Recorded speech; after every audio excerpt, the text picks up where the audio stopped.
Ce soir-là, sur le parking d'une station-service, j'ai vu ma fille dormir dans sa voiture avec mon petit-fils. Et j'ai compris que certaines trahisons ne viennent pas de l'extérieur. Elles naissent à l'intérieur de notre propre famille. Je m'appelle Odélia Montrecy. J'ai 60 ans, et voici l'histoire que j'ai portée en silence bien trop longtemps. C'était un mardi soir de novembre 2024. Je rentrais d'une journée épuisante à la boutique quand j'ai décidé de faire le plein. La station était presque vide. Les néons blancs éclairaient faiblement le parking. Et c'est là que je l'ai vue. Une Peugeot grise, garée au fond. Les vitres embuées. Un mouvement à l'intérieur. Mon cœur s'est arrêté. Je me suis approché lentement. J'ai reconnu la plaque d'immatriculation. C'était la voiture de Vivriane, ma fille. J'ai frappé doucement à la vitre. Elle a sursauté. Ses yeux étaient rouges, gonflés. Dans ses bras, Césaire dormait, enroulé dans une couverture de voyage. Elle a ouvert la portière. « Maman ?» Sa voix tremblait. « Vivriane, qu'est-ce que tu fais ici ?» Elle a baissé les yeux. Puis, elle a éclaté en sanglots. Ismori et sa mère m'ont mise dehors. J'ai senti mon sang se glacer. « Comment ça, mise dehors ?» Elle a essuyé ses larmes avec le dos de sa main. Ils m'ont dit que je n'avais aucun droit sur la maison, que c'était leur maison, qu'il fallait que je parte. « Quelle maison, Vivriane ?» Elle a levé les yeux vers moi. « Celle que tu as achetée pour nous, maman. Celle que tu as payée. » J'ai serré les poings. « Lève-toi. Prends Césaire. Tu viens avec moi. Maintenant. » Elle a hoché la tête en silence. Dans la voiture, elle n'a rien dit. Césaire dormait contre elle. Je conduisais, les mains crispées sur le volant. Je pensais à cette maison, cet appartement lumineux que j'avais acheté il y a 3 ans avec mes économies. Pour elle, pour qu'elle soit en sécurité. Et maintenant, on l'en avait chassée. Quand nous sommes arrivés chez moi, je l'ai installé dans l'ancienne chambre d'amis. J'ai couché Césaire sur le petit lit. Il n'a même pas ouvert les yeux. Vivriane s'est assise au bord du matelas. Elle fixait le vide. « Raconte-moi tout », j'ai dit doucement. Elle a respiré profondément. « Maman, je ne sais même pas par où commencer. Par le début. » Elle a fermé les yeux. Ça a commencé bien avant ce soir, bien avant que je comprenne ce qui se passait vraiment. Parfois, on fait confiance à ceux qui ne le méritent pas. Et vous, avez-vous déjà été déçu par quelqu'un que vous aimiez? Racontez-moi votre histoire dans les commentaires. J'aimerais vous lire. Pour comprendre comment ma fille en est arrivée à dormir dans sa voiture, il faut que je vous raconte comment tout a commencé. Comment un amour qui semblait si beau s'est transformé en prison. Vivriane a toujours été une fille lumineuse, souriante, confiante. Quand elle a rencontré Ismori en 2018, elle avait 28 ans. Elle travaillait dans une galerie d'art à Paris. Lui était architecte d'intérieur. Brun, élégant, charmant. Je me souviens du jour où elle me l'a présenté. C'était un dimanche après-midi chez moi. Il portait une chemise blanche impeccable et tenait un bouquet de pivoine blanche. « Madame Montrecy, c'est un honneur. » Il m'a embrassé la main. J'ai souri, un peu surprise par tant de formalités. Vivriane rayonnait. « Maman, Ismori est quelqu'un de bien. Tu vas l'adorer. » Et pendant quelques mois, j'ai cru que c'était vrai. Ils se sont mariés en juin 2019. Une petite cérémonie élégante dans un château en Normandie. Vivriane portait une robe de dentelle ivoire. Elle était magnifique. Ce jour-là, j'ai rencontré la mère d'Ismori, Madame Bernier, une femme d'une 60aine d'années, habillée de noir et de gris. Les cheveux tirés en chignon strict, le regard froid. Elle m'a à peine salué. « Alors, c'est vous la mère de Vivriane ?» Pas de sourire, pas de chaleur. « Oui, enchantée, madame. » Elle a plissé les lèvres. « Mon fils aurait pu choisir mieux. Mais bon, l'amour rend aveugle, n'est-ce pas ?» Je suis resté figé. Vivriane ne l'avait pas entendu. Elle dansait avec Ismori, les yeux fermés, perdue dans sa joie. J'aurais dû dire quelque chose. J'aurais dû comprendre ce jour-là que cette femme allait devenir un problème. Mais je me suis tue. Les premiers mois, tout semblait aller bien. Vivriane et Ismori louaient un petit appartement dans le 10e arrondissement. Ils venaient dîner chez moi tous les dimanches. Vivriane me racontait ses projets, ses expositions, ses rêves. Puis, en mars 2020, elle m'a annoncé qu'elle était enceinte. J'ai pleuré de joie. « Maman, tu vas être grand-mère. » Elle riait, les mains posées sur son ventre encore plat. Ismori souriait, mais d'un sourire distant, comme s'il pensait déjà à autre chose. « Ma mère va être ravie, » il a dit. Vivriane a froncé les sourcils. « Tu lui as déjà dit ?»« Oui. Ce matin, elle voulait être la première à savoir. Quelque chose dans sa voix m'a gênée. Mais Vivriane a ri, légère. Bien sûr, c'est normal. Moi, je n'ai rien dit. Césaire est né en novembre 2020. Un petit garçon aux yeux noirs et aux cheveux bouclés. Vivriane était épuisée mais heureuse. Je suis restée avec elle pendant les premières semaines. Je l'aidais la nuit, je cuisinais, je m'occupais de tout. Ismori travaillait beaucoup. Il rentrait tard. Parfois, il ne rentrait pas du tout. Il a des projets importants, Vivriane me disait. C'est normal. Mais je voyais ses yeux fatigués, ses mains qui tremblaient quand elle berçait Césaire. Et puis, un soir, Madame Bernier a débarqué, sans prévenir. Elle a ouvert la porte avec ses propres clés. Ismori m'a donné un double, pour que je puisse venir quand je veux. Vivriane était en pyjama, les cheveux défaits. Césaire pleurait dans ses bras. Madame Bernier, je n'étais pas au courant. La vieille femme a posé son sac sur la table. Appelez-moi maman. Nous sommes une famille maintenant. Elle a pris Césaire des bras de Vivriane sans lui demander la permission. Ce petit a besoin d'être élevé correctement, pas par une mère qui ne sait même pas le calmer. Vivriane est devenue pâle. Je sais m'occuper de mon fils. Madame Bernier a ri. On verra. Après cette visite, tout a changé. Madame Bernier venait 3, 4 fois par semaine. Elle critiquait tout. La façon dont Vivriane habillait Césaire, la nourriture qu'elle lui donnait, les horaires de sommeil. Dans ma famille, on n'élève pas les enfants comme ça. Vivriane essayait de résister. Mais Ismori ne disait rien. Pire, il donnait raison à sa mère. Elle a de l'expérience, Vivriane. Écoute-la. Un soir, Vivriane m'a appelé en pleurant. Maman, je ne supporte plus. Elle est tout le temps là. Elle me traite comme si j'étais incapable. Parle-en à Ismori. J'ai essayé. Il dit que j'exagère, que sa mère veut juste nous aider. J'ai serré le téléphone contre mon oreille. Vivriane, écoute-moi bien. Si ça devient insupportable, tu viens chez moi. Avec Césaire. Tu m'entends? Elle a respiré profondément. Merci, maman. Mais ça va aller. Je vais trouver une solution. En 2021, Vivriane m'a dit qu'il cherchait un appartement plus grand. On est trop à l'étroit ici. Césaire grandit. On a besoin d'espace. Et vous avez les moyens? Elle a hésité. Ismori dit que oui, mais les prix à Paris sont fous. J'ai réfléchi pendant plusieurs jours, puis j'ai pris ma décision. J'avais vendu la boutique de ma mère quelques années plus tôt. J'avais mis cet argent de côté, pour Vivriane, pour son avenir. Je l'ai appelé. Vivriane, je vais acheter un appartement pour vous, à mon nom.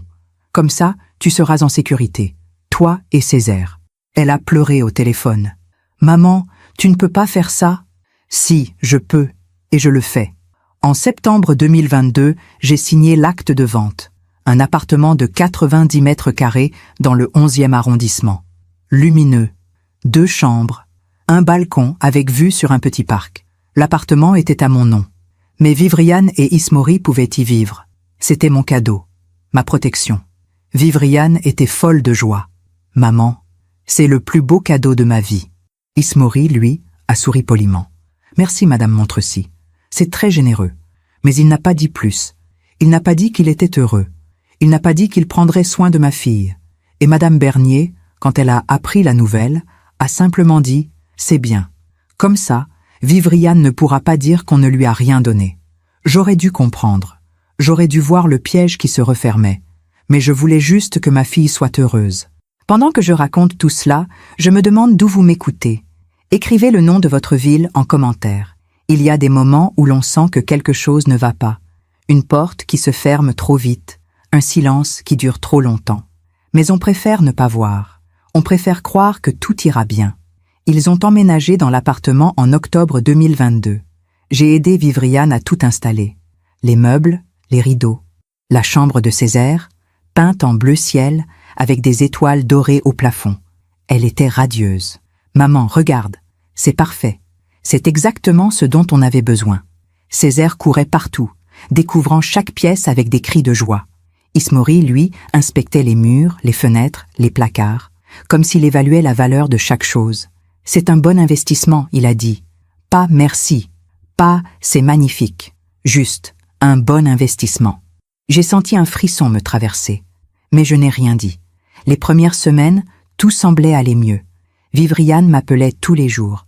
Elle me racontait comment Césaire adorait le parc en bas de l'immeuble, comment elle avait trouvé une boulangerie incroyable au coin de la rue. « On est bien ici, maman. Vraiment bien. » Je respirais mieux. J'avais fait le bon choix. Mais en décembre 2022, Madame Bernier a recommencé ses visites. Un dimanche matin, Vivriane m'a appelée, la voix basse. « Maman, elle est encore là. »« Qui ?»« La mère d'Ismori. Elle est arrivée hier soir. Elle dit qu'elle va rester quelques jours. Et Ismori, il dit que c'est normal, que c'est sa mère, qu'elle a le droit de venir quand elle veut. » J'ai serré les dents. « Vivriane, c'est ton appartement. Enfin, c'est l'appartement que je vous ai donné. Tu as le droit de poser des limites. Je sais, maman. Mais Ismori se fâche quand je dis ça. Il dit que je suis égoïste, que sa mère se sent seule. Et toi, tu te sens comment ?» Elle a hésité, fatiguée. Madame Bernier est restée 1 semaine, puis 2, puis 3. Elle avait installé ses affaires dans la chambre d'amis. Elle cuisinait, elle rangeait, elle donnait des ordres. « Vivriane, ce n'est pas comme ça qu'on plie les serviettes. Vivriane, Césaire ne devrait pas manger autant de sucre. Vivriane, tu devrais t'habiller mieux. Mon fils mérite une femme élégante. » Et Ismori ne disait rien. Il souriait, il acquiesçait. Parfois, il ajoutait même « Ma mère a raison, Vivriane. Fais un effort. » Un soir de janvier 2023, je suis passé chez eux sans prévenir. J'ai sonné. Madame Bernier a ouvert. Elle portait un tablier, comme si c'était chez elle. Odélia, quelle surprise. Elle ne m'a pas invitée à entrer. Elle était restée dans l'encadrement de la porte. Je viens voir ma fille. Elle dort. Elle était fatiguée. Il est 19 heures. Justement, elle a besoin de repos. Je m'occupe de Césaire. J'ai senti la colère monter en moi. Madame Bernier, je peux entrer ? Elle a soupiré. Bien sûr, c'est votre appartement après tout. Le ton était glacial, mais elle s'est écartée.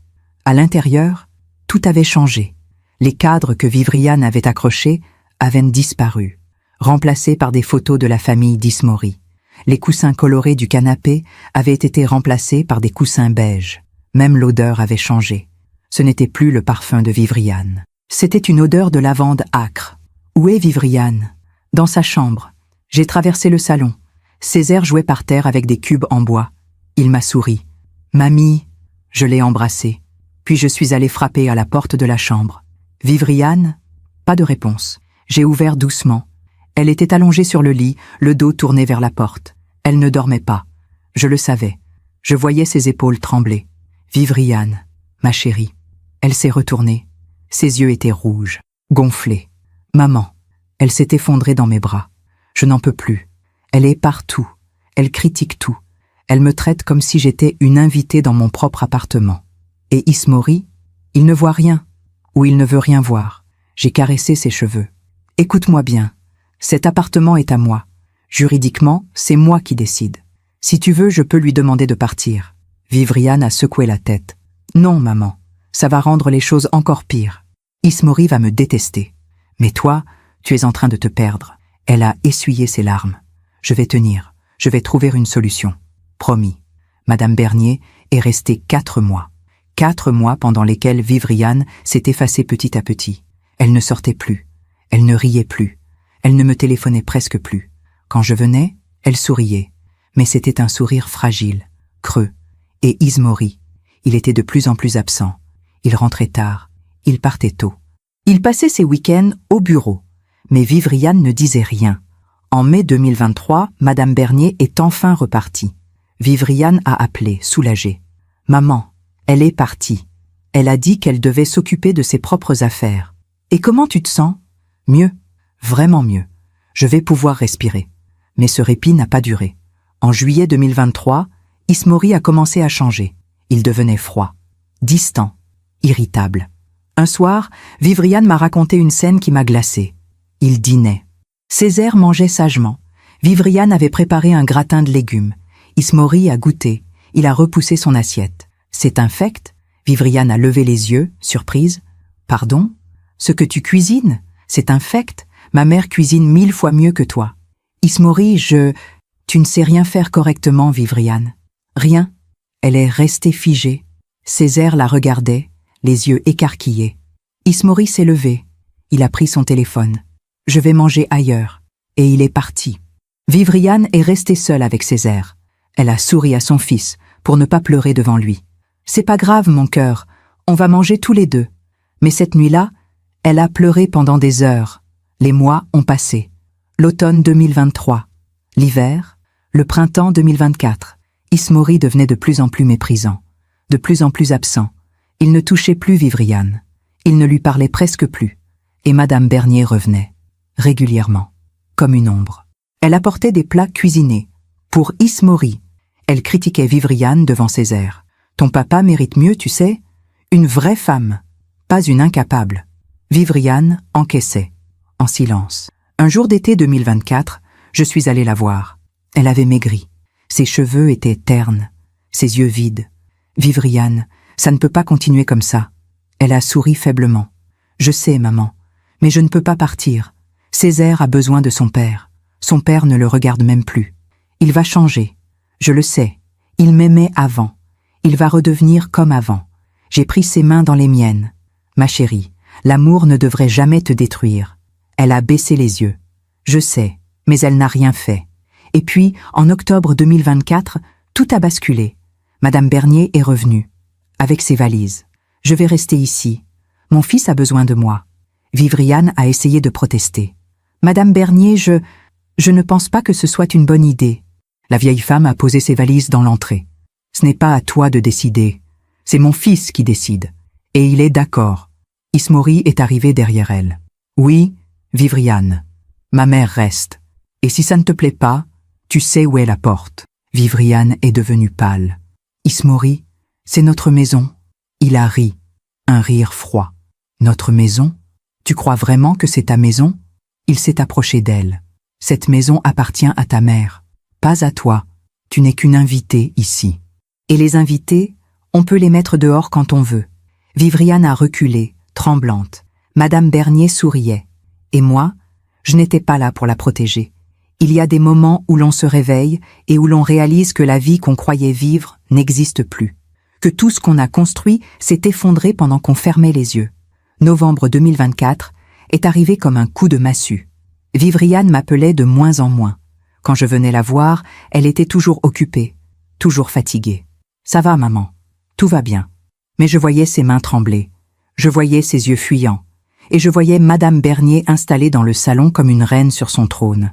Un mardi matin, début novembre, j'ai reçu un appel de la maîtresse de Césaire. « Madame Montrecy, je suis désolée de vous déranger. C'est au sujet de Césaire. Mon cœur s'est serré. Il lui est arrivé quelque chose? » « Non, non. Mais il a été très perturbé ces derniers jours. Il pleure beaucoup. Il dit que sa maman est triste. Et ce matin, quand je lui ai demandé s'il avait bien mangé, il m'a dit qu'il n'y avait plus rien à manger à la maison. J'ai senti mon sang se glacer. « Comment ça? Plus rien? Je ne sais pas, madame. Mais j'ai pensé qu'il fallait vous prévenir. » J'ai raccroché. J'ai attrapé mon manteau. J'ai pris ma voiture. 20 minutes plus tard, j'étais devant l'immeuble. J'ai sonné. Personne n'a répondu. J'ai sonné encore.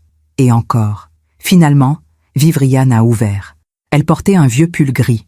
Ses cheveux n'étaient pas coiffés. Son visage était creusé. « Maman, qu'est-ce que tu fais là ?» La maîtresse de Césaire m'a appelé. Il a dit qu'il n'y avait rien à manger. Vivriane a baissé les yeux. « C'est un malentendu. »« Vivriane, laisse-moi entrer. » Elle a hésité, puis elle s'est écartée. À l'intérieur, c'était pire que ce que j'avais imaginé. Le salon était en désordre. Des vêtements traînaient partout. Des assiettes sales s'empilaient sur la table basse. Madame Bernier était assise dans le canapé, une tasse de thé à la main. Elle regardait la télévision. Elle ne m'a même pas saluée. Je suis allée directement dans la cuisine. Le frigo était presque vide. Une bouteille de lait entamée. Un reste de fromage. Quelques yaourts périmés. Les placards? Vides. Vivriane. Il n'y a rien ici. Elle est entrée derrière moi, les bras croisés. Je sais. Ismori ne me donne plus d'argent pour les courses. Comment ça, il ne te donne plus d'argent? Il dit qu'il n'a plus les moyens, que je dois me débrouiller. Mais il travaille, il gagne bien sa vie. Elle a haussé les épaules. Il dit que tout son argent passe dans les factures, que je coûte trop cher. J'ai serré les poings. Et sa mère? Elle ne mange pas, peut-être? Vivriane a souri tristement. Elle apporte ses propres courses, pour elle et Ismori, pas pour moi. Et Césaire? Parfois, elle lui donne un peu. Parfois non. J'ai senti la rage exploser en moi. Je suis retournée dans le salon. Madame Bernier sirotait son thé tranquillement. « Madame Bernier, on peut parler ?» Elle a levé les yeux vers moi, l'air ennuyé. « De quoi ?»« De ma petite fille et de mon petit-fils, qui n'ont rien à manger. » Elle a haussé les épaules. « Ce n'est pas mon problème. Vivriane devrait travailler si elle veut manger. Elle s'occupe de Césaire. Justement, elle ne fait rien d'autre. Elle pourrait au moins être utile. » J'ai respiré profondément pour ne pas hurler. « Cet appartement appartient à ma famille. Vous êtes ici en invité. Vous n'avez pas à décider de quoi que ce soit. » Elle a posé sa tasse. Elle s'est levée lentement. « Cet appartement ? Mon fils y habite. Et tant qu'il y habite, j'ai le droit d'y être. Si Vivriane n'est pas contente, elle peut partir. C'est vous qui allez partir. » Elle a ri. « Vous croyez vraiment que mon fils va me choisir, elle, plutôt que moi ? Pauvre femme. » Ce soir-là, j'ai emmené Vivriane et Césaire dîner chez moi. J'ai rempli le frigo, j'ai cuisiné. J'ai donné de l'argent à Vivriane. « Maman, je ne peux pas accepter. »« Si, tu peux, et tu vas le prendre. » Elle a pleuré. Je ne sais pas comment j'en suis arrivée là. Je ne sais pas comment j'ai pu laisser ça arriver. Ce n'est pas ta faute, ma chérie. Tu as été manipulée. Mais j'aurais dû voir. J'aurais dû partir avant. Il n'est jamais trop tard. Elle a secoué la tête. Si, maman. C'est trop tard. Je n'ai nulle part où aller. Je n'ai pas d'argent. Je n'ai rien. Tu as moi. Les jours suivants, j'ai essayé de parler à Ismori. Je l'ai appelé. Il n'a pas répondu. Je lui ai envoyé des messages. Il ne les a pas lus. Finalement, je suis retournée à l'appartement un samedi matin. Il était là, habillé élégamment, prêt à sortir. « Ismori, il faut qu'on parle. » Il a soupiré. « Je n'ai pas le temps. »« Tu vas prendre le temps. » Il a croisé les bras. « Qu'est-ce que vous voulez ? Je veux que tu traites ma fille avec respect. Je veux que tu lui donnes de l'argent pour nourrir ton fils. Je veux que ta mère parte. » Il a ri. Un rire méprisant. « Vous n'avez rien à exiger ici. Cet appartement est à moi. » Et alors ? Vivriane y habite. Pas vous. Vous n'avez aucun droit. J'ai tous les droits. C'est moi la propriétaire. Il s'est approché de moi. Son regard était glacial. Écoutez-moi bien, Madame Montrecy. Ma mère reste. Et si Vivriane n'est pas contente, elle n'a qu'à dégager. Personne ne la retient. Tu es en train de la détruire. Elle se détruit toute seule. Elle est faible, incapable, pathétique. J'ai senti mes mains trembler. Tu ne mérites pas ma fille. Il a haussé les épaules. Peut-être. Mais elle ne mérite rien du tout. Et il est parti. Mi-novembre, les choses ont empiré. Madame Bernier a commencé à faire des travaux dans l'appartement. Elle a changé les serrures. Pour plus de sécurité, elle a dit. Vivriane n'avait plus les clés. Elle devait sonner pour entrer chez elle. Elle devait demander la permission pour sortir avec Césaire. Elle devait rendre des comptes sur tout. Où tu vas ? Avec qui ? Pourquoi tu rentres si tard ? Vivriane n'était plus chez elle. Elle était prisonnière. Un soir de fin novembre, elle m'a appelée. Sa voix était brisée. « Maman, je crois qu'ils veulent me mettre dehors. »« Comment ça ? » Madame Bernier a dit que l'appartement était trop petit pour nous tous, qu'il fallait que quelqu'un parte, et Ismori a dit que c'était moi. « Vivriane, viens chez moi. Maintenant. » Je ne peux pas. Césaire dort. Et Ismori a pris mes affaires. Quelles affaires ? Mes papiers, mon passeport, ma carte d'identité. Il dit qu'il les garde en sécurité. J'ai fermé les yeux. « Vivriane, tu te rends compte de ce qui se passe ?» Elle a pleuré. « Oui, maman. Oui. » Le lendemain matin, j'ai pris rendez-vous avec un avocat. Maître Durand. Un homme dans la cinquantaine, strict mais juste. Je lui ai tout raconté. L'appartement, les manipulations, l'isolement. Il a pris des notes en silence. « Madame Montrecy, la situation est claire. Cet appartement vous appartient. Vous avez tous les droits. Vous pouvez demander l'expulsion de toute personne qui y réside sans votre accord. Même mon gendre, même votre gendre. Si vous n'avez pas signé de bail, il n'a aucun droit légal. Et ma fille ? Votre fille peut rester ou partir, mais elle doit porter plainte pour abandon, violence psychologique et séquestration de documents. Elle ne voudra jamais. Alors, il faut la convaincre. J'ai essayé, pendant des jours, mais Vivriane refusait. Je ne peux pas faire ça, maman. C'est le père de Césaire. Il ne se comporte pas comme un père. Mais un jour, peut-être... Non, Vivriane. Il ne changera pas. Les gens comme lui ne changent jamais. Et puis, ce soir de novembre 2024, J'ai reçu le coup de fil qui a tout changé. Un numéro inconnu. Madame Montrecy? Oui, c'est la police. Nous avons trouvé votre fille et votre petit-fils dans une station-service. Ils dormaient dans la voiture. Votre fille nous a donné votre numéro. Mon cœur s'est arrêté. Où sont-ils? Station-service Total, avenue de la République. Vous pouvez venir? J'arrive. Pendant que je raconte tout cela, je me demande d'où vous m'écoutez. Écrivez le nom de votre ville en commentaire. Parfois, la vérité arrive comme un coup de poing. On la voyait venir, mais on refusait de la regarder en face. Et quand elle nous frappe enfin, on se demande comment on a pu être aveugle si longtemps. J'ai conduit comme une folle jusqu'à la station-service, les mains crispées sur le volant, le cœur battant, la gorge serrée. Quand je suis arrivé, j'ai vu la voiture de Vivriane garée au fond du parking, les vitres embuées, une lumière faible à l'intérieur. Un policier m'attendait près de l'entrée. « Madame Montrecy? Oui, où est ma fille? » Dans la voiture. Nous ne voulions pas la déplacer avant votre arrivée. Elle va bien? Il a hésité. Physiquement, oui, mais elle est très choquée. Je me suis approché de la Peugeot grise. Vivriane était assise à l'avant, les yeux dans le vide. Césaire dormait sur le siège arrière, enroulé dans une couverture de voyage. J'ai frappé doucement à la vitre. Elle a sursauté, puis elle m'a vu. Ses yeux se sont remplis de larmes. Elle a ouvert la portière. « Maman !» Je l'ai prise dans mes bras. Elle tremblait de tout son corps. « Qu'est-ce qui s'est passé, ma chérie ?» Elle a essayé de parler, mais les mots ne sortaient pas, juste des sanglots. Le policier s'est approché. « Votre fille nous a dit qu'elle avait été expulsée de son domicile. Nous avons besoin de savoir ce qui s'est passé exactement. » J'ai regardé Vivriane. « Tu veux que je leur explique ?» Elle a hoché la tête, incapable de parler. Je leur ai tout raconté. L'appartement, Ismori, Madame Bernier, les manipulations, l'isolement. Les policiers prenaient des notes. « Madame, cet appartement est au nom de qui? » « Au mien.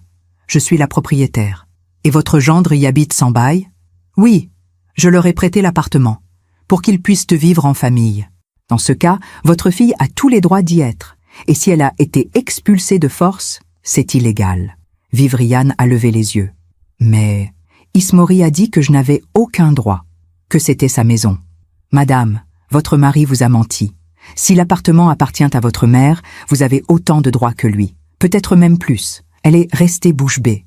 Le policier a refermé son carnet. « Vous voulez porter plainte ?» Vivriane a regardé le sol. « Je ne sais pas. »« Madame, il vous a mise à la rue, avec votre enfant.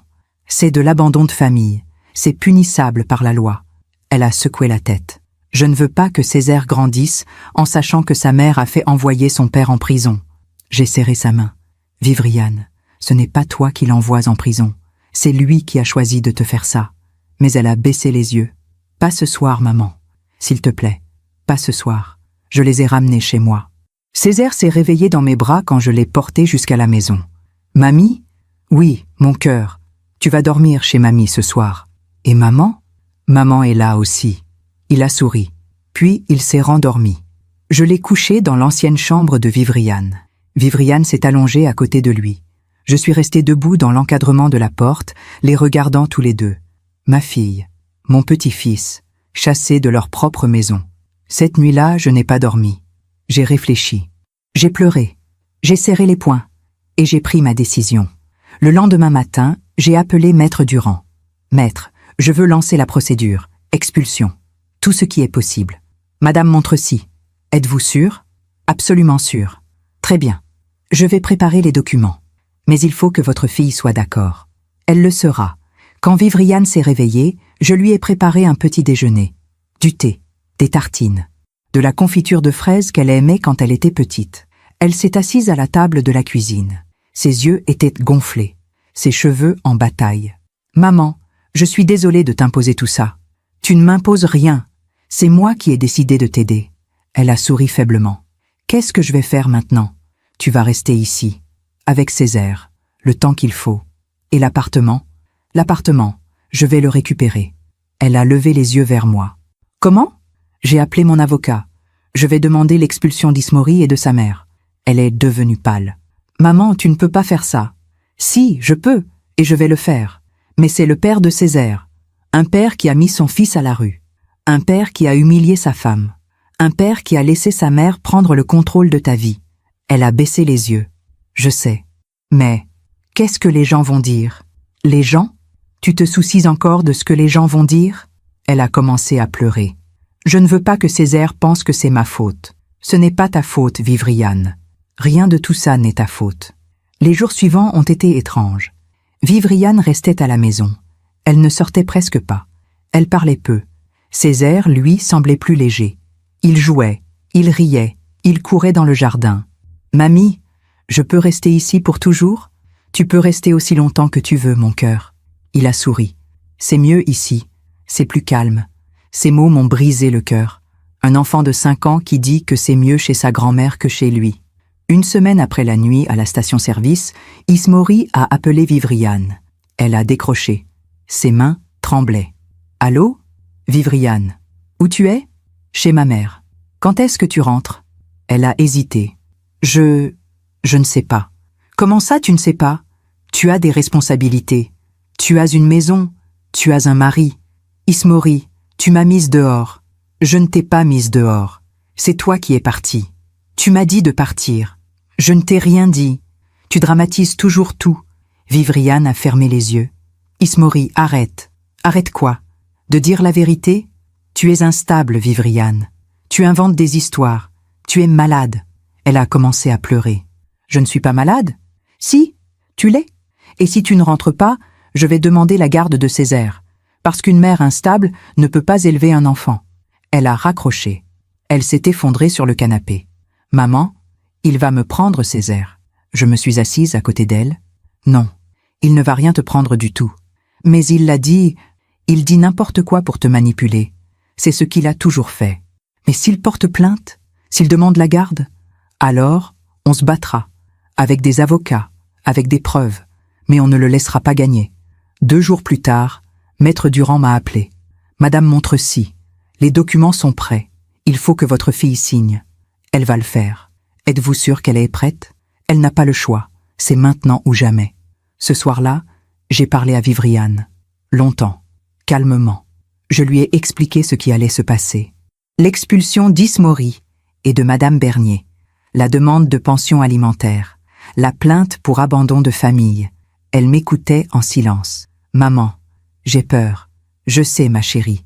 Mais tu ne peux pas laisser la peur te paralyser toute ta vie. Elle a essuyé ses larmes.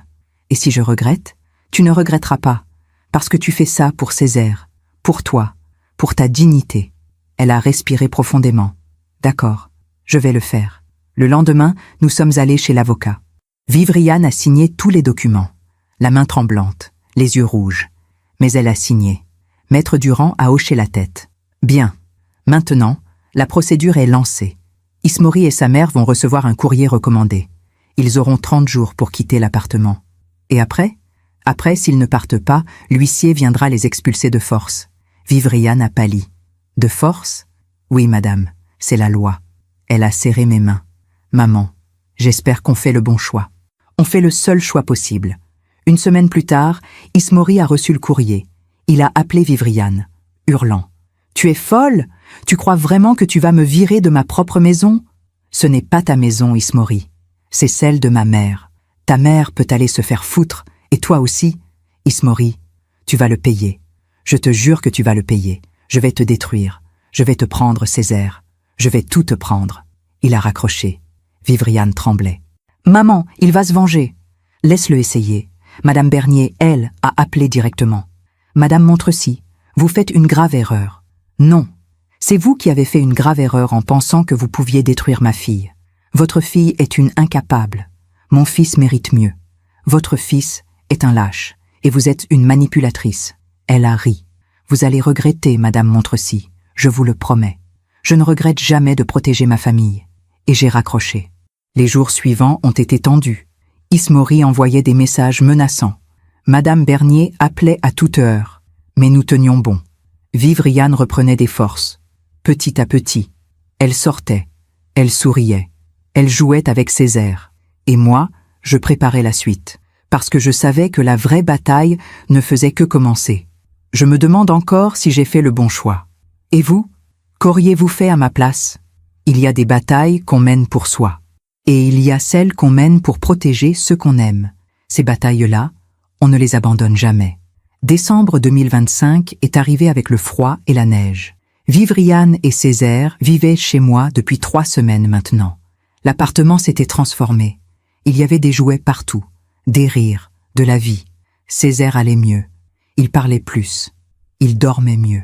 Un matin, alors qu'il déjeunait, il m'a dit « Mamie, je peux rester ici pour toujours ?»« Tu peux rester aussi longtemps que tu veux, mon cœur. Même quand je serai grand ?» J'ai souri. « Même quand tu seras grand. » Il a hoché la tête, satisfait. Vivriane le regardait depuis la porte de la cuisine. Elle avait les larmes aux yeux. Plus tard, quand Césaire est parti jouer dans sa chambre, elle s'est assise à côté de moi. « Maman, je n'arrive pas à croire qu'il soit si heureux ici. Alors qu'on a tout perdu. Vous n'avez rien perdu. Vous avez échappé à quelque chose de toxique. » Elle a baissé les yeux. Parfois, je me demande si j'aurais dû rester, si j'aurais dû essayer plus fort. Vivriane, tu as tout essayé. Tu t'es épuisée à essayer. Mais peut-être que si j'avais été une meilleure épouse, j'ai pris ses mains dans les miennes. Arrête, arrête de te rendre responsable de ce qu'il t'a fait. Tu étais une bonne épouse, une bonne mère. C'est lui qui a choisi de te détruire. Elle a essuyé ses larmes. Merci, maman. Le 10 décembre, nous avons reçu un appel de Maître Durand. Madame Montrecy, j'ai une mauvaise nouvelle. Mon cœur s'est serré. Quoi? Ismori a engagé un avocat.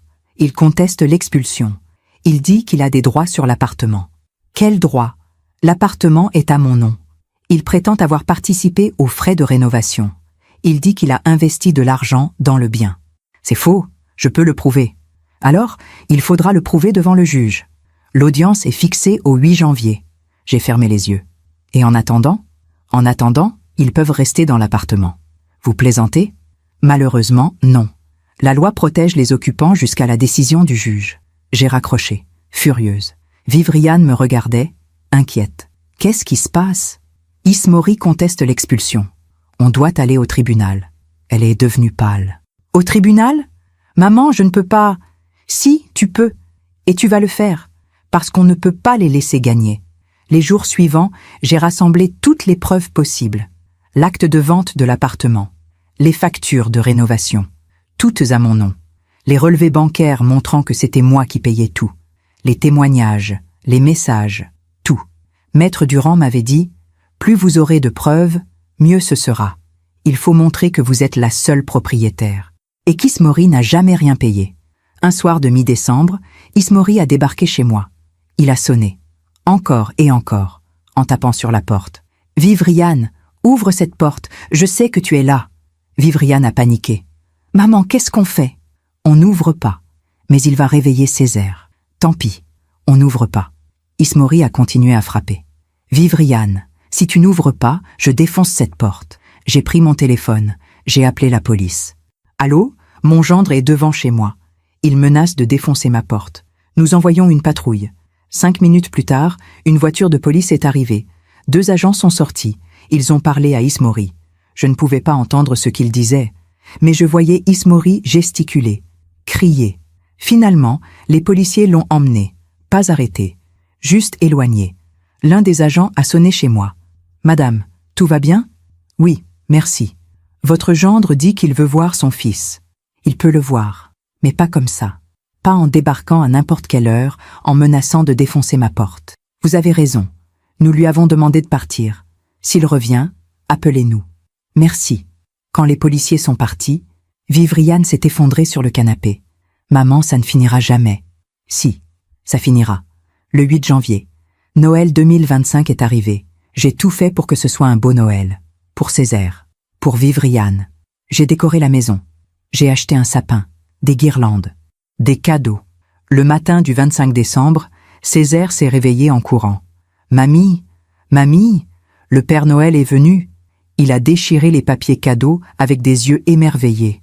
Des livres, des jouets, des vêtements. « Merci, mamie. Merci. » Il m'a sauté dans les bras. Vivriane souriait. Un vrai sourire.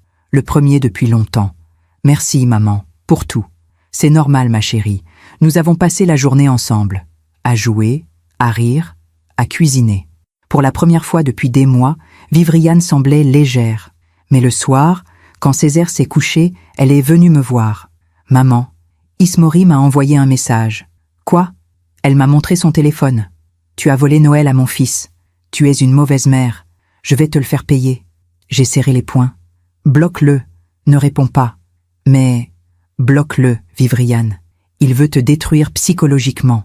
Ne lui donne pas ce pouvoir. Elle a hésité. Puis elle a appuyé sur « bloquer ». Voilà, c'est fait. Bien. Le 2 janvier, Maître Durand nous a convoqués à son cabinet pour préparer l'audience. Nous nous sommes assises dans son bureau. Vivrian était nerveuse. Ses mains tremblaient. « Madame Montrecy, Madame Bernier, voici comment l'audience va se dérouler. Le juge va entendre les 2 parties. Vous allez présenter vos preuves. Ismori va présenter les siennes. Quelles preuves peut-il avoir ? J'ai demandé. Il prétend avoir des reçus de travaux, des factures. Nous verrons bien si c'est vrai. Vivrian a pris la parole, la voix tremblante. « Maître, je vais devoir témoigner ? » « Oui. Le juge va probablement vous poser des questions. Sur votre vie avec Ismori. Sur ce qui s'est passé. Elle est devenue pâle. Je ne sais pas si je vais pouvoir... Madame Bernier, vous devez être forte. Pour votre fils. Pour vous. » Elle a hoché la tête. « D'accord. Je vais essayer. Le 8 janvier est arrivé trop vite. Je me suis habillée sobrement. Vivrian aussi. Nous avons laissé Césaire chez une amie. Il ne devait pas voir ça. En arrivant au tribunal, j'ai vu Ismori. Il était là, avec Madame Bernier, et son avocat. Un homme en costume gris, l'air arrogant. Ismori m'a regardé. Ses yeux étaient froids, pleins de mépris. Madame Bernier, elle, souriait, comme si elle avait déjà gagné. Vivrian a baissé les yeux. Elle tremblait. « Maman, je ne peux pas le regarder. Tu n'es pas obligée. Regarde-moi. Regarde Maître Durand. Mais ne le regarde pas. » L'audience a commencé. Le juge, un homme d'une 60aine d'années, a lu le dossier. « Bien. Nous sommes ici pour une demande d'expulsion.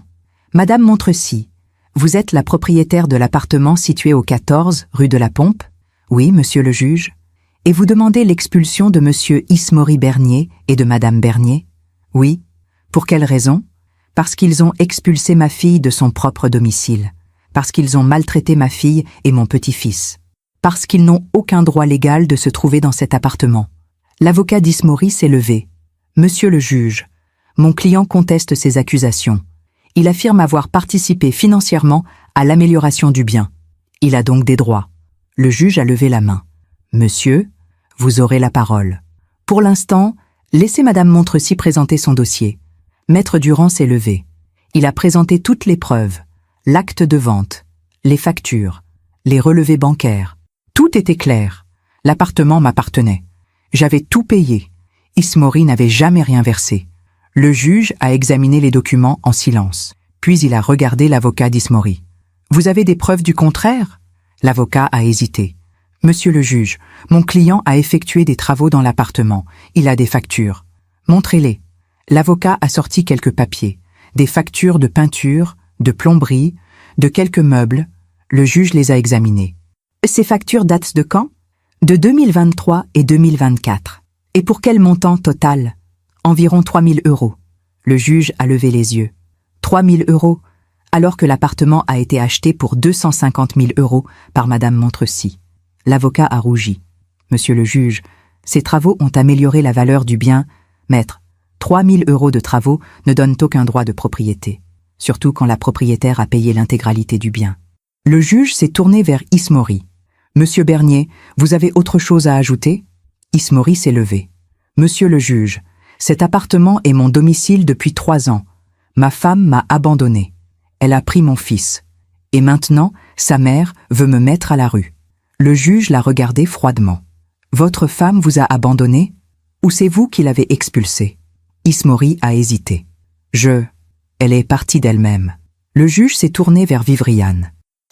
Madame Bernier, vous confirmez ? Vivrian s'est levé. Sa voix tremblait. Non, monsieur le juge. Il m'a mise dehors, lui et sa mère. Ils m'ont dit que je n'avais aucun droit, que c'était leur maison. Ils ont changé les serrures. Ils m'ont pris mes papiers. Le juge a froncé les sourcils. Ils vous ont pris vos papiers ? Oui. Mon passeport, ma carte d'identité. Mon mari disait qu'il les gardait en sécurité. Vous les avez récupérés ? Non. Ils les ont toujours. Le juge a noté quelque chose. Puis il a regardé Ismori. Monsieur Bernier, vous détenez les papiers d'identité de votre épouse ? Ismori est devenu rouge. C'était pour éviter qu'elle ne les perde. Monsieur, retenir les papiers d'identité de quelqu'un est illégal. C'est une forme de séquestration. L'avocat d'Ismori a essayé d'intervenir. Monsieur le juge, mon client... Maître, taisez-vous. Le juge a refermé le dossier. J'ai assez entendu. Je vais rendre ma décision. Nous avons attendu dans le couloir. Vivriane était pâle. Elle ne disait rien. Madame Bernier nous regardait de loin. Elle souriait toujours.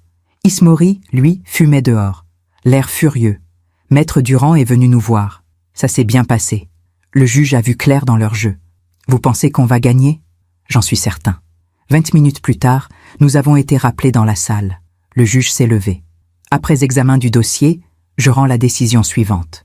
L'appartement situé au 14 rue de la Pompe appartient à Madame Odélia Montrecy.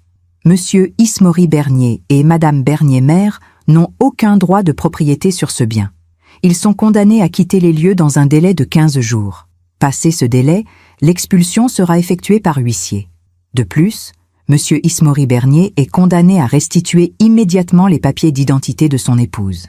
Enfin, il est condamné à verser une pension alimentaire de 500 € par mois pour son fils Césaire. J'ai senti mon cœur exploser de joie. Vivriane a éclaté en sanglots. Ismori, lui, est devenu blanc. Madame Bernier a crié « C'est une honte, une injustice !» Le juge l'a regardé sèchement. « Madame, sortez de ma salle, immédiatement !» Nous sommes sortis du tribunal.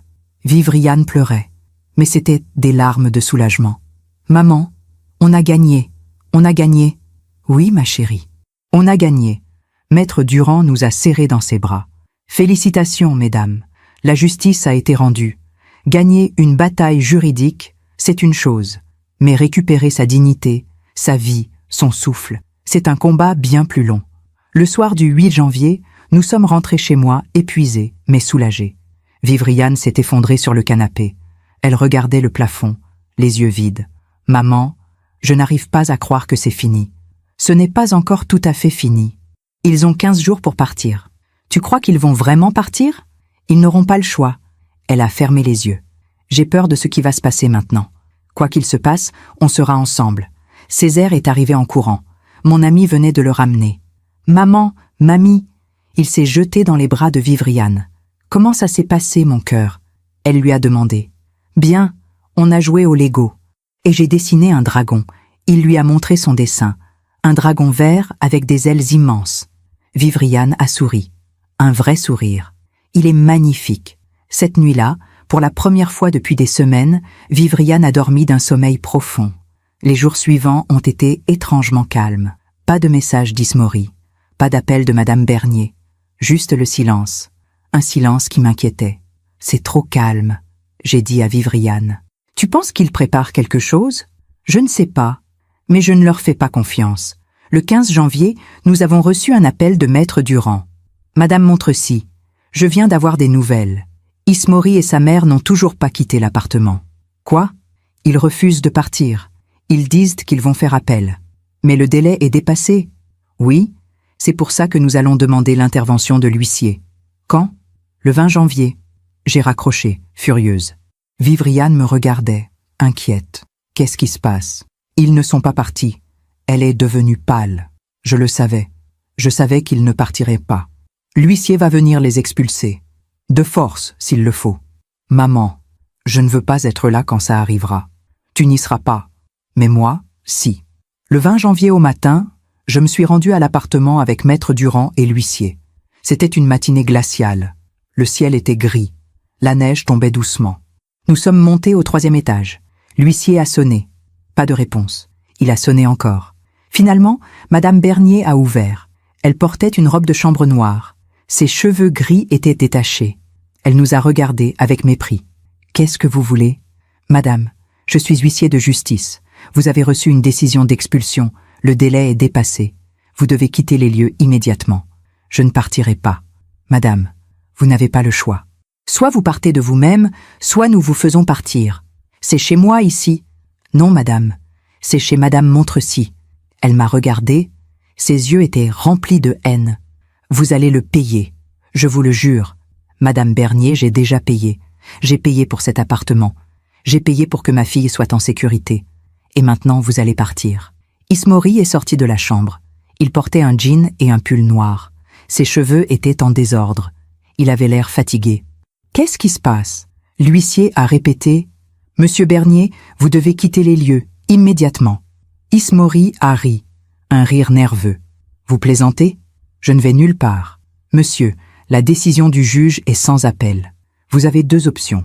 Partir maintenant avec vos affaires, ou partir sans rien. » Ismori s'est approché de moi. « Tout ça, c'est à cause de vous. Vous avez monté ma femme contre moi. » « Non, Ismori, c'est à cause de vous. Vous avez détruit ma fille.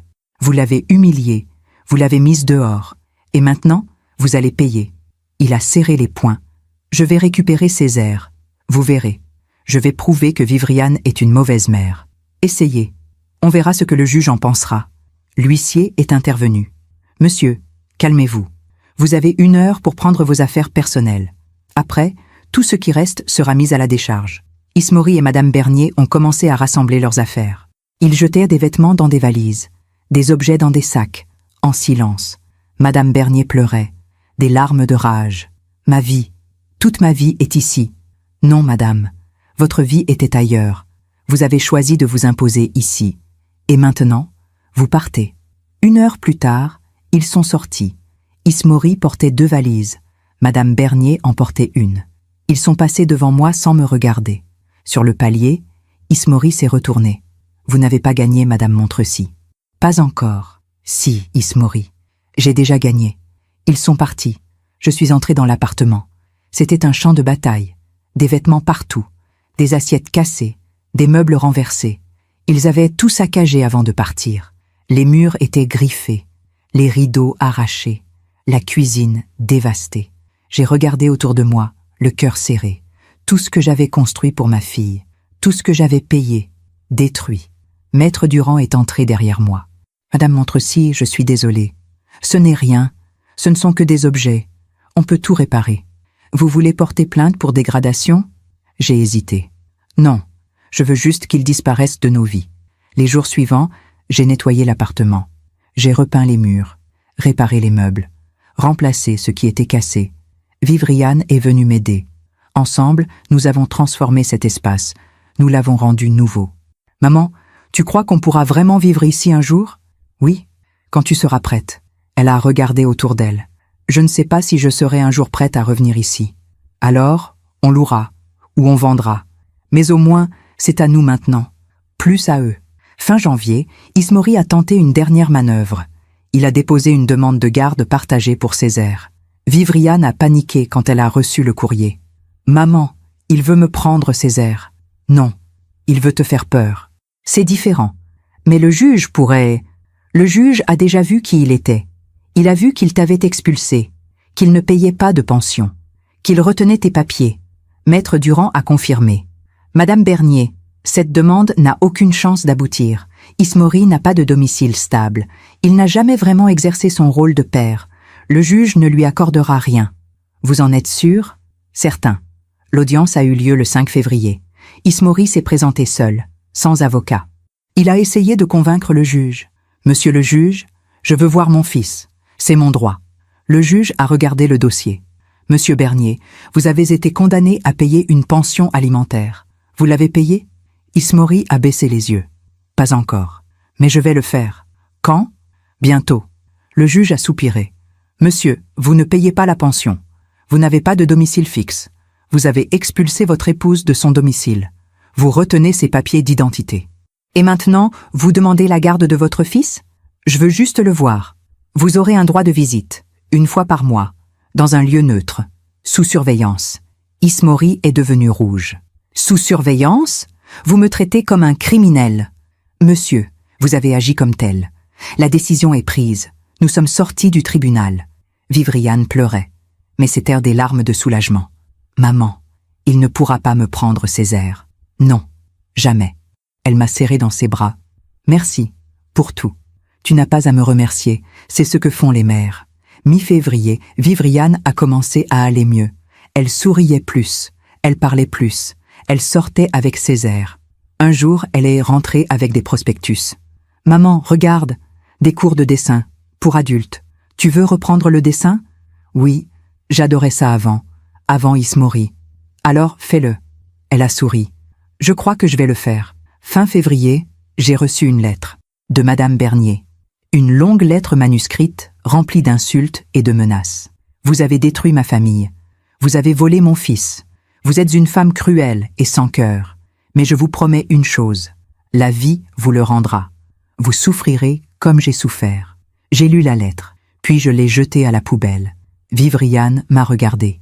C'était quoi? Rien d'important. Maman, tu peux me dire? Une lettre de Madame Bernier. Elle est encore en colère. Qu'est-ce qu'elle dit? Des menaces vides. Rien qui mérite qu'on s'y attarde. Vivriane a souri tristement. Elle ne changera jamais. Non, mais ce n'est plus notre problème. Mars est arrivé avec le printemps. Les arbres ont commencé à bourgeonner. Les jours se sont allongés. Vivriane s'est inscrite à ses cours de dessin. Elle rentrait chaque semaine les yeux brillants. Maman, c'est incroyable. J'avais oublié à quel point j'aimais ça. Je suis heureuse pour toi, ma chérie. Césaire, lui, s'épanouissait. Il avait de nouveaux amis à l'école. Il parlait de ses rêves. Mamie, plus tard, je veux être astronaute.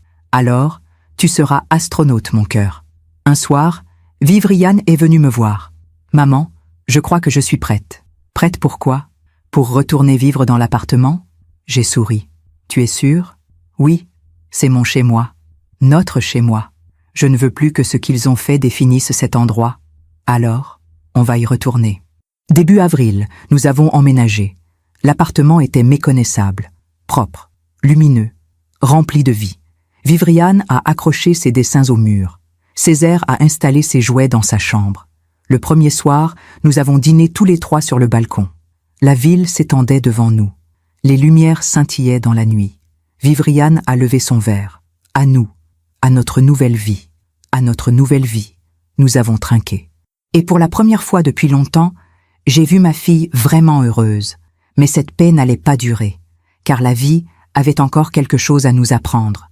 Quelque chose sur la justice, sur le karma, sur les conséquences des choix qu'on fait. Et cette leçon, ce n'est pas moi qui allais la donner. C'était la vie elle-même. On dit souvent que la vengeance est un plat qui se mange froid. Mais parfois, on n'a même pas besoin de se venger. Il suffit d'attendre. La vie se charge du reste. Avril s'est écoulé dans une paix relative. Vivriane s'était installée dans sa nouvelle routine. Elle continuait ses cours de dessin 2 fois par semaine. Césaire allait à l'école. Moi, je passais les voir régulièrement. Un soir, alors que nous dînions ensemble, Vivriane m'a dit « Maman, je crois que je suis prête à chercher du travail. » J'ai levé les yeux de mon assiette. « Vraiment? Oui, j'ai besoin de reprendre ma vie en main. Complètement. Tu as raison. Qu'est-ce que tu aimerais faire? Je ne sais pas encore. Peut-être quelque chose en lien avec l'art, ou avec les enfants. Tu trouveras, ma chérie, j'en suis sûre. » Elle a souri, un sourire paisible. Cette nuit-là, en rentrant chez moi, j'ai pensé que le pire était vraiment derrière nous. Je me trompais. Mi-avril, j'ai reçu un appel étrange, un numéro que je ne connaissais pas. « Allô? Madame Montrecy? Oui, je suis Valérie Moreau. Je suis assistante sociale à la mairie du 11e arrondissement. Mon cœur s'est serré. Que puis-je faire pour vous? Nous avons reçu un signalement concernant votre petite fille, Madame Vivriane Bernier. Un signalement? De quel type? Je ne peux pas vous donner de détails par téléphone.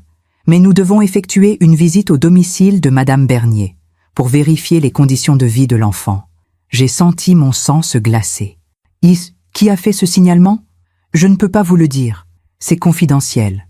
Mais je savais exactement qui avait fait ça. J'ai appelé Vivriane immédiatement. « Ma chérie, tu as reçu un appel de la mairie? » « Oui, une assistante sociale. Elle vient demain. »« Maman, j'ai peur. »« N'aie pas peur. Ton appartement est impeccable. Césaire va bien. Tu vas bien.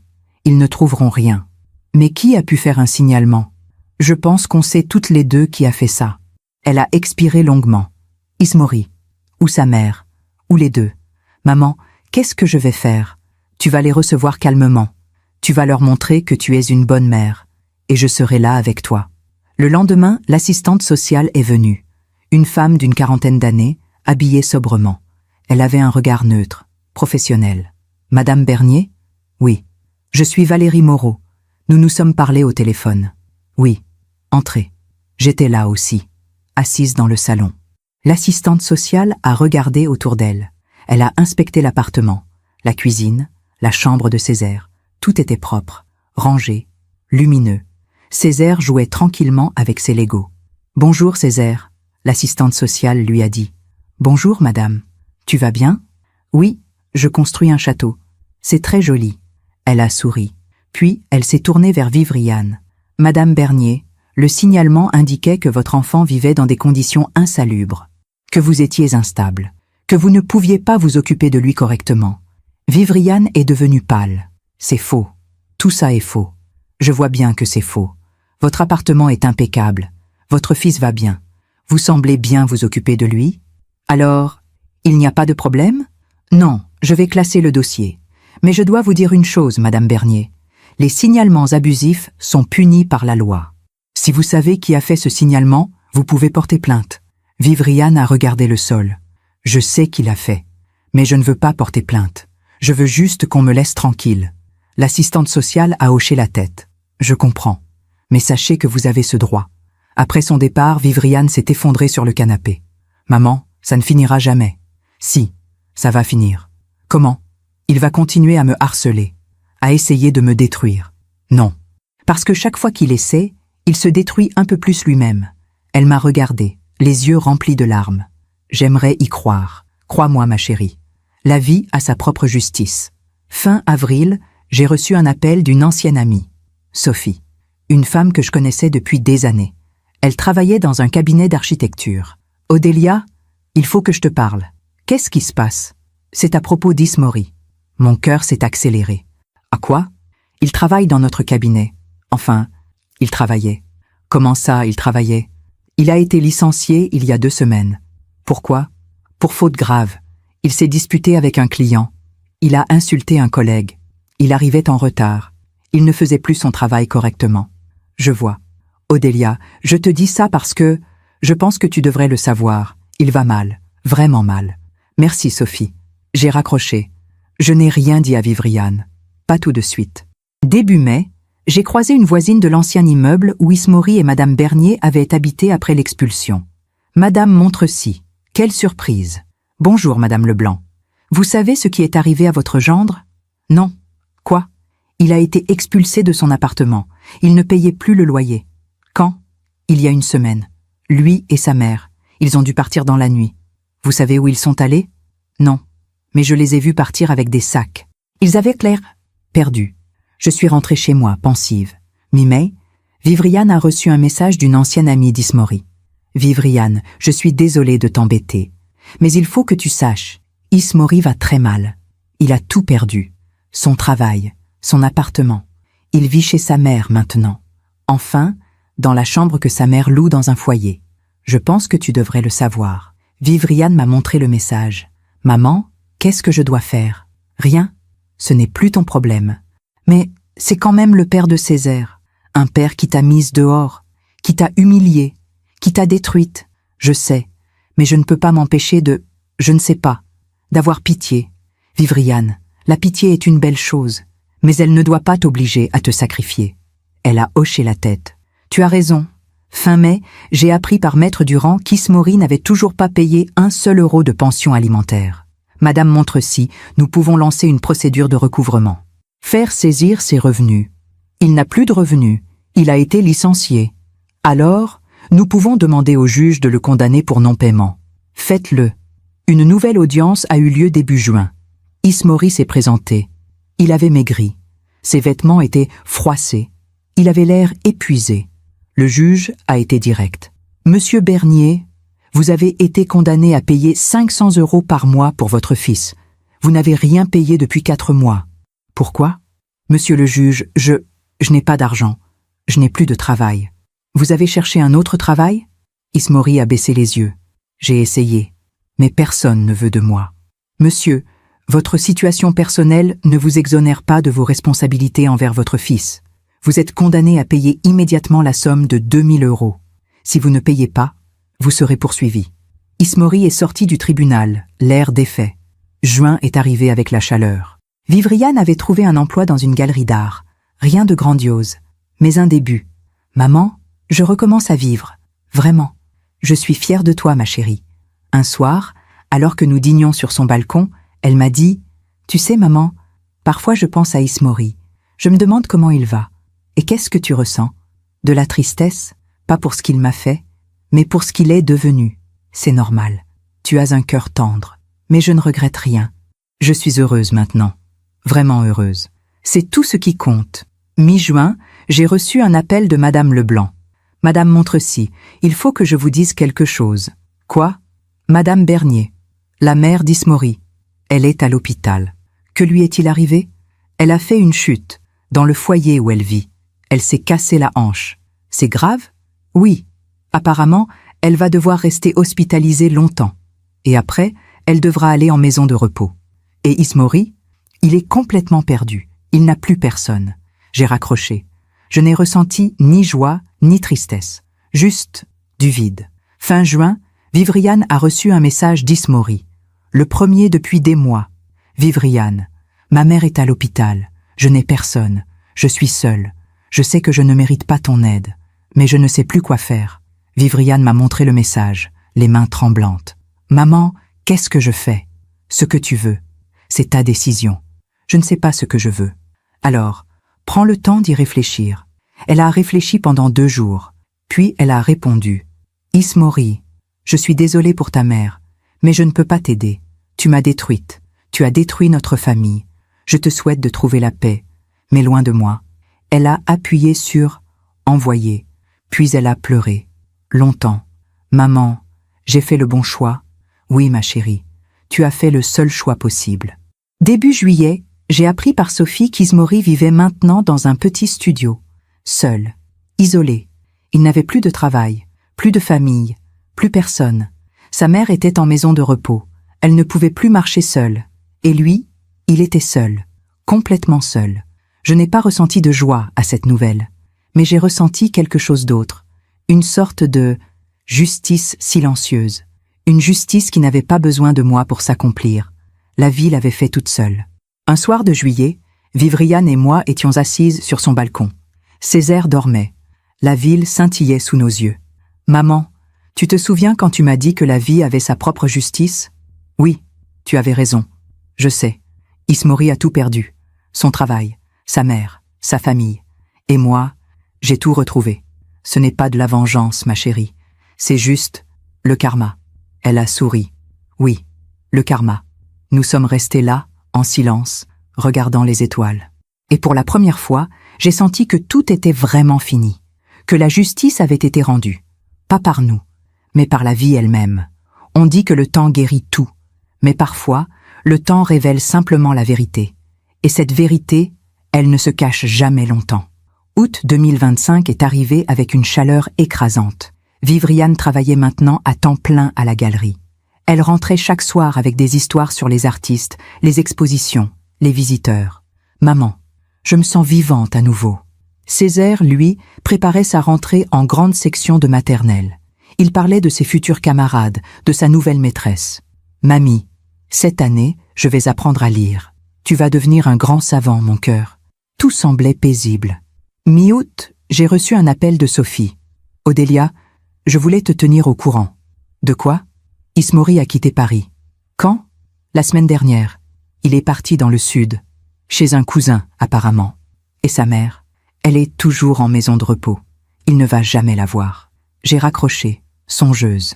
Fin août, Vivriane a reçu un dernier message d'Ismori. « Vivriane, je pars. Je quitte Paris.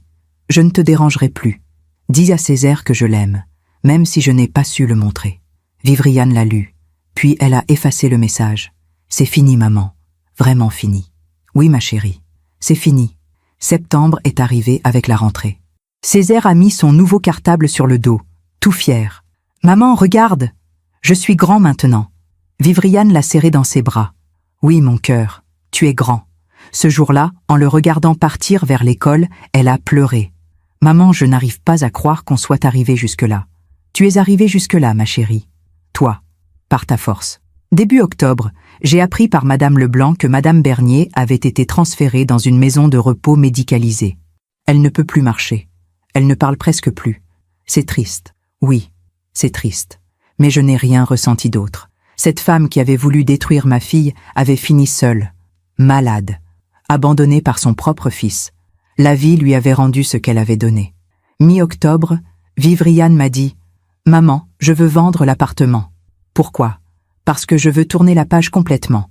Je veux un nouveau départ, dans un endroit qui n'a aucun souvenir. Tu es sûre? Certaine. Nous avons mis l'appartement en vente. Il a trouvé preneur en 3 semaines. Avec l'argent, Vivriane a acheté un petit appartement dans le 19e arrondissement, près d'un parc, lumineux, calme. C'est parfait, maman. C'est vraiment parfait. Fin novembre, nous avons emménagé. Vivriane a accroché ses nouveaux dessins. Césaire a installé ses livres. Le premier soir, nous avons dîné tous les 3. Maman, tu te souviens de la nuit dans la voiture? Au poste d'essence? Oui. Parfois, je me demande comment on est arrivé ici. Comment on a pu traverser tout ça? On l'a traversé ensemble, c'est tout ce qui compte. Elle m'a pris la main. Merci. Pour tout. Tu n'as pas à me remercier. Tu es ma fille. Décembre 2025. 1 an après la nuit au poste d'essence. Vivriane était épanouie. Césaire grandissait heureux. Et moi, j'avais retrouvé ma fille. Ismori était quelque part dans le sud. Seule. Sans personne. Madame Bernier était en maison de repos. Abandonnée. Isolée. Ils avaient tout perdu. Pas parce que nous les avions détruits, mais parce qu'ils s'étaient détruits eux-mêmes. La vie finit toujours par rendre ce qu'on lui donne. Si je devais résumer tout ce que j'ai appris, ce serait ceci. La dignité vaut plus que la paix. Et parfois, protéger ceux qu'on aime signifie se battre pour eux, même quand tout semble perdu. Nous sommes fin décembre 2025. Ce soir, je suis assise dans le salon de Vivriane. Césaire dort dans sa chambre. Vivriane prépare du thé dans la cuisine. Je regarde par la fenêtre. La neige tombe doucement sur Paris. Il y a 1 an, ma fille dormait dans sa voiture avec son fils, chassée de chez elle, brisée, perdue. Aujourd'hui, elle a un travail qu'elle aime, un appartement qui lui appartient vraiment. Et surtout, elle a retrouvé sa dignité. Vivriane revient avec 2 tasses fumantes. « À quoi tu penses, maman? À tout ce chemin parcouru. » Elle s'assoit à côté de moi. « Tu sais, maman, parfois je repense à cette nuit, au poste d'essence. J'avais tellement honte. Tu n'avais pas à avoir honte. Tu n'avais rien fait de mal. Je sais maintenant.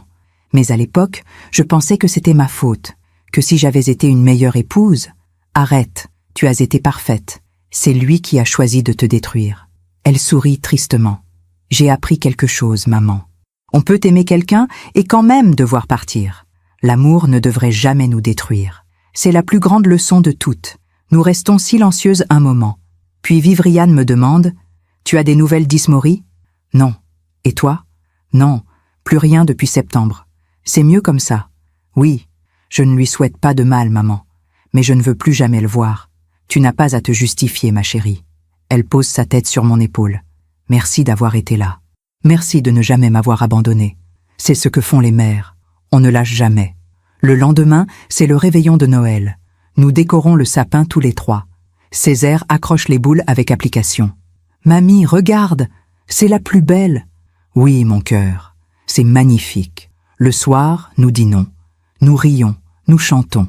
Césaire ouvre ses cadeaux avec des yeux émerveillés. « Maman, mamie, c'est le plus beau Noël de ma vie. » Vivriane le serre dans ses bras, les larmes aux yeux. « Pour moi aussi, mon amour. » Plus tard dans la soirée, quand Césaire dort, Vivriane me dit « Maman, j'ai quelque chose à te dire. »« Quoi ?»« J'ai rencontré quelqu'un. » Mon cœur se serre. « Quelqu'un ?»« Oui, un homme.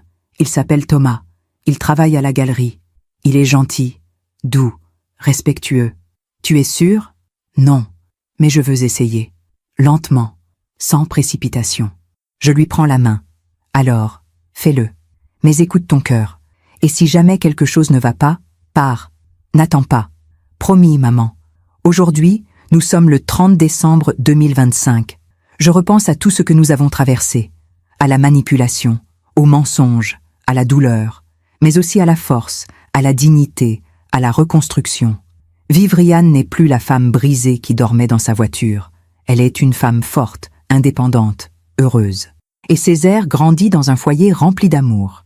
Quant à Ismori et Madame Bernier, ils ont reçu ce que la vie leur devait.